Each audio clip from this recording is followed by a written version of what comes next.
ಸರಿ ಮಕ್ಕಳ, ಈ ವಾರದ ವಿಷಯ ಏನು? ಪೂಜಾ ಸ್ಥಳಗಳು. ಹೌದಾ? ಸರಿ, ಇದು ನಮ್ಮ ಶಾಲೆ ಏನು? ಒಂದು ವಿದ್ಯಾ ಮಂದಿರ.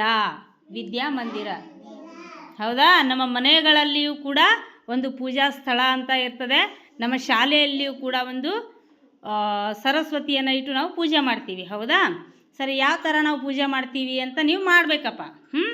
ನಾ ಒಂದು ಪ್ರಾರ್ಥನೆ ಹೇಳ್ತೀನಿ, ಹೇಳ್ತೀರಿ? ಸರಿ, ಚಂದ ನೀಟಾಗಿ ಹೇಳ್ಬೇಕು. ಕಣ್ಣು ಮುಚ್ಚಬೇಕು ಎಲ್ರು. ನೀ ಗಂಟಿ ಬಾರಿಸಪ್ಪ, ಗಂಟಿ ಬಾರಿಸೋ, ಗಂಟಿ ಬಾರಿಸು ನೀನು. ಹಾಂ, ಶಾರದೆ ಶಾರದೆ ಶಾರದೆಯೇ, ಓಹೋ ವಿದ್ಯಾ ದೇವತೆಯೇ, ಕಮಲದ ಮೇಲೆ ಕುಳಿತಿರುವೆ, ಕೈಯಲ್ಲಿ ವೀಣೆ ಹಿಡಿದಿರುವೆ, ಬ್ರಹ್ಮನ ರಾಣಿಯು ನೀನಮ್ಮ,